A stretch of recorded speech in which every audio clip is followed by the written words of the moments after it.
Welcome to MysteryStock. We all love watching thrillers and murder mysteries. The element of surprise and plot twists keep us on the edge of our seats. But the scary part is that these blood-splashed murder scenes are not just limited to our imagination. These horrid crimes do take place around us, and sometimes they are just too twisted to be solved.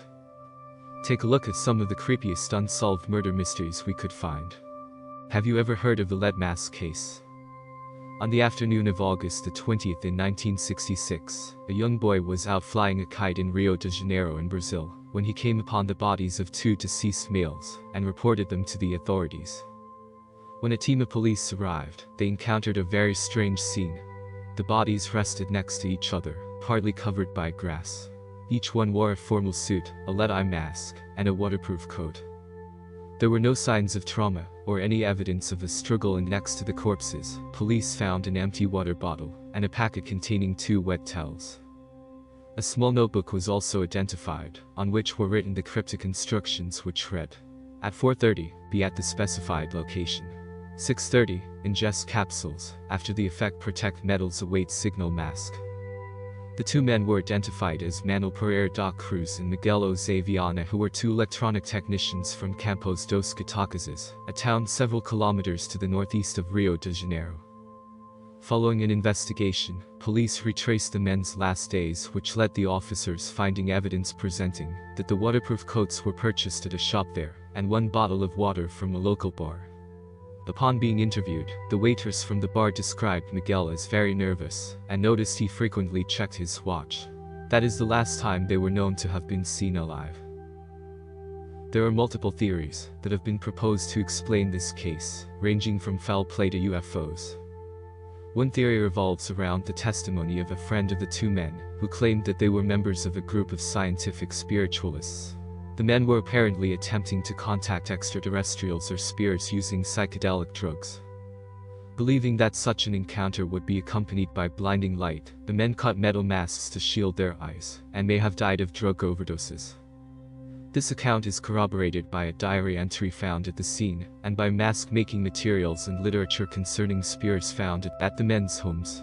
As always, we'll leave it up to you to decide what happened to the 2 men in the lead mask case. Do you think this was a drug overdose as theorized, or was foul play involved? Now let's cover the mysterious death of Jeanette de Palma.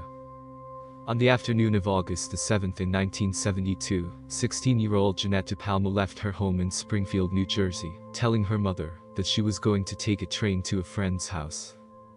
6 weeks later, on September the 19th, her remains were found on top of a cliff inside of Springfield's Dale Quarry. This occurred after a local dog brought a right forearm and hand back to its owner, which sparked the manhunt. Imagine letting your dog out for some exercise and them coming home with a human arm. I would have passed out on the spot, I'm sure of it. The hill where she was discovered was covered with occult symbols, and many believed her body was placed on a makeshift altar. Many locals blame Satanists, who used Jeanette de Palma for a human sacrifice.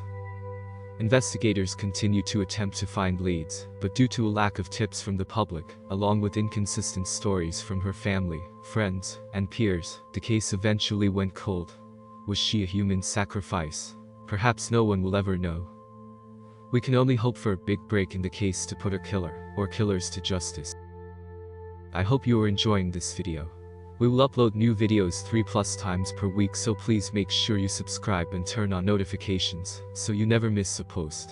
In 1912, on the night of June the 9th, 43-year-old Josiah Moore, with his wife and 3 children, returned home after a Children's Day event. With them were 2 other children, Ina May and Lena Stillinger.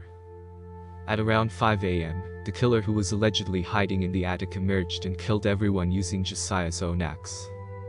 Mysteriously, a slab of uncooked pork sat beside the axe in the guest room, where the guest children were murdered. Over time, many possible suspects emerged, including a reverend and a man named George Kelly, who was tried twice for the murder. The first ended in a hung jury, while the second trial ended in an acquittal. Other suspects in the investigation were also exonerated.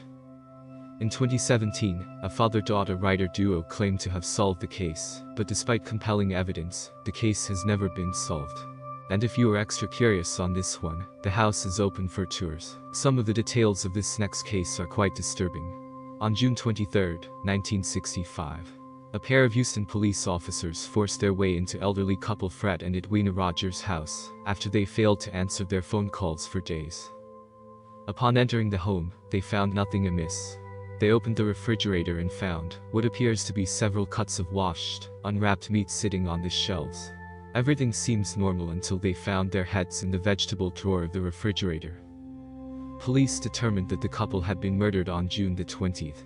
It was Father's Day, when Fred had been killed with a claw hammer to the head. His eyes had been gouged out. Edwina had been beaten and shot execution style in the head before the couple were dismembered in their upstairs bathroom. Police were quickly pointed in the direction of the couple's son, Charles.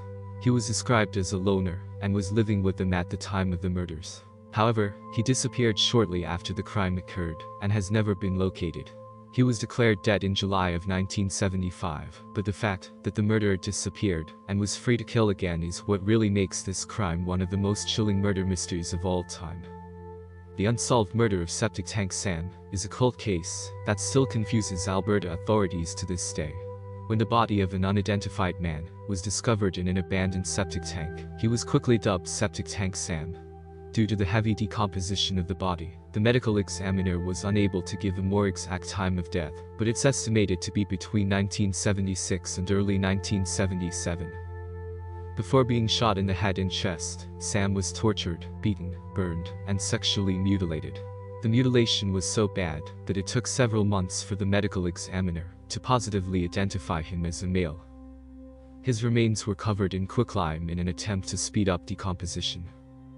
With a lack of evidence in the septic tank, it was determined that Sam was probably murdered elsewhere and later moved to the dump site.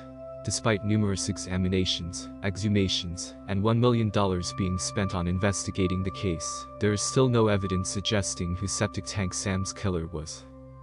On June 29, 2021, the remains were identified as Gordon Edwin Sanderson, a 26-year-old Indigenous man from Manitoba who was living in Edmonton at the time of his death.